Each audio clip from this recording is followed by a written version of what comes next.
بسم اللہ الرحمن الرحیم۔ اللہ تعالیٰ نے ہمیں آپ صلی اللہ علیہ وسلم کے امتی بنایا ہے، یہ بہت بڑا اعزاز ہے۔ اور پھر اللہ تعالیٰ نے اس کے علاوہ بھی بہت سارے انعامات، بہت سارے ایسے اعمال دیے ہیں جن کی وجہ سے ہم اللہ کے مقرب بن سکتے ہیں، جس میں سب سے بڑا عمل استغفر اللہ کیا ہے کہ استغفر اللہ تعالیٰ نے قرآن پاک کے اندر اس کے پڑھنے والے کے بڑے انعامات ذکر کیے ہیں، اور احادیث بھی ہمیں کثیر تعداد میں ان کے انعامات پر ملتی ہیں۔ لیکن پھر بھی کیا وجہ ہے، کیا ریزن ہے کہ ہم استغفار کرتے ہیں، صبح شام استغفار کر رہے ہیں، ڈیلی استغفار کر رہے ہیں، رات بھی ہماری استغفار میں گزرتی ہے، دن بھی ہمارا استغفار میں گزرتا ہے۔ یہ استغفار جو انعامات اللہ تعالیٰ نے ذکر کیے ہیں وہ کیوں نہیں لے کر آتا، وہ ہم تک کیوں نہیں پہنچتے؟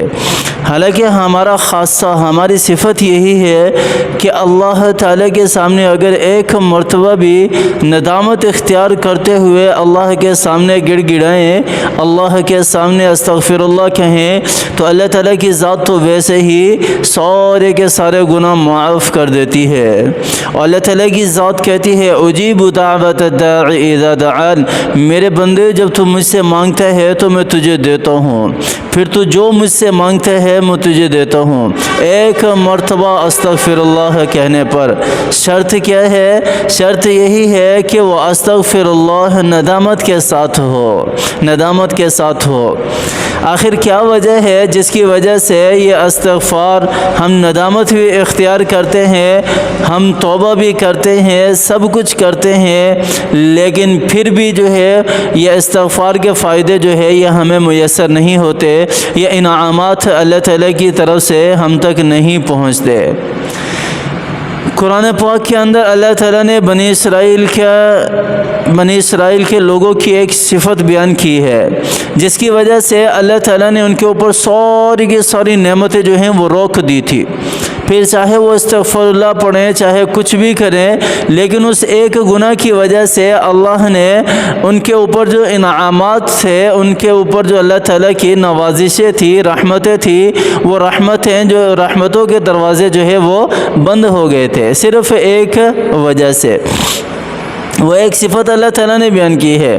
اللہ تعالیٰ نے جہاں بنی اسرائیل کا واقعہ ذکر کیا ہے گائے کو ذبح کرنے کا، اس واقعہ کے فوراً بعد اللہ تعالیٰ نے ذکر کیا ہے ثم قست قلوبکم من بعد ذلك فهي كالحجارة او اشد قسوة وان من الحجارة لما يتفجر منه الانهار وان منها لما يشقق فيخرج منه الماء وان منها لما يهبط من خشية الله۔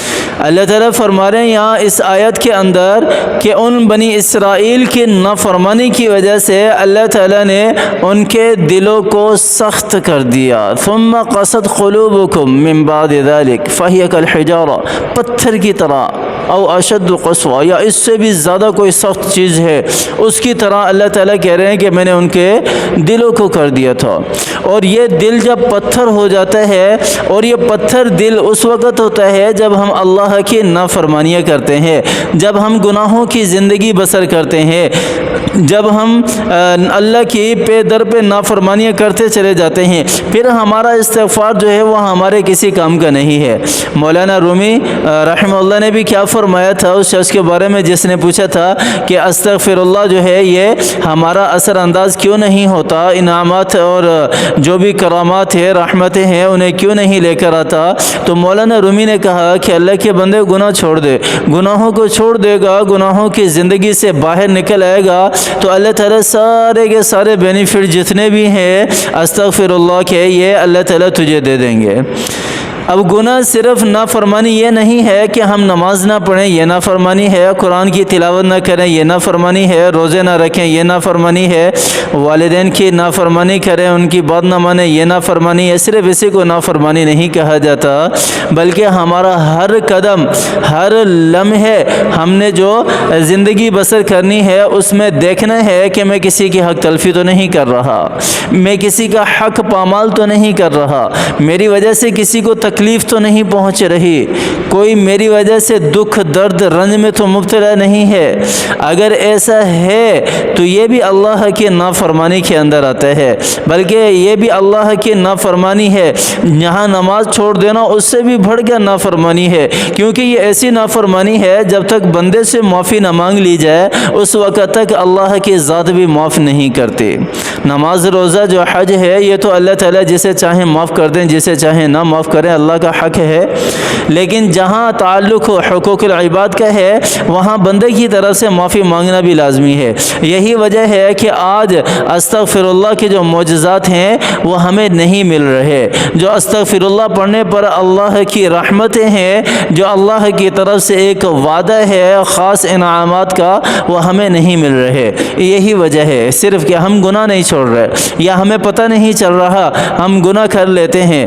لیکن اس کے لیے صرف ایک ہی حل ہے، اللہ سے سچی توبہ کریں اور ہر قدم زندگی کا جو ہے وہ رسول اللہ صلی اللہ علیہ وسلم کی تعلیمات کے مطابق گزاریں۔ تو انشاءاللہ جتنے بھی استغفر اللہ کے بینیفٹ اور فائدے ہیں اللہ تعالیٰ یہ ہمیں عطا کر دیں گے۔ اللہ تعالیٰ مجھے بھی اور آپ کو بھی سمجھ عطا فرمائے۔ اور بھائی دعا کیا کریں اپنے لیے بھی، اپنے پیاروں کے لیے بھی، میرے لیے بھی دعا کریں کہ اللہ تعالیٰ مجھے صحت یابی والی زندگی دے۔ کافی عرصے سے طبیعت ناساز ہے، اللہ تعالیٰ شفا کلی عطا فرمائے۔ اپنے لیے بھی دعا کیا کریں، اپنے پیاروں کے لیے بھی دعا کیا کریں، اللہ تعالیٰ سب کو صحت یابی والی زندگی دے، اللہ تعالیٰ سب کو شفا کلی عطا فرمائے۔ جو اپنے پیارے اس دنیا سے جا چکے ہیں اللہ تعالیٰ ان کے کامل مغفرت فرمائے، اللہ تعالیٰ ان کے قبر کو جنت کا باغ بنائے، اللہ تعالیٰ ان کی قبروں کو نور سے منور فرمائے، اللہ تعالیٰ ہمیں سمجھ عطا فرمائے۔ آمین ثم آمین، وآخر دعوانا ان الحمد للہ رب العالمین۔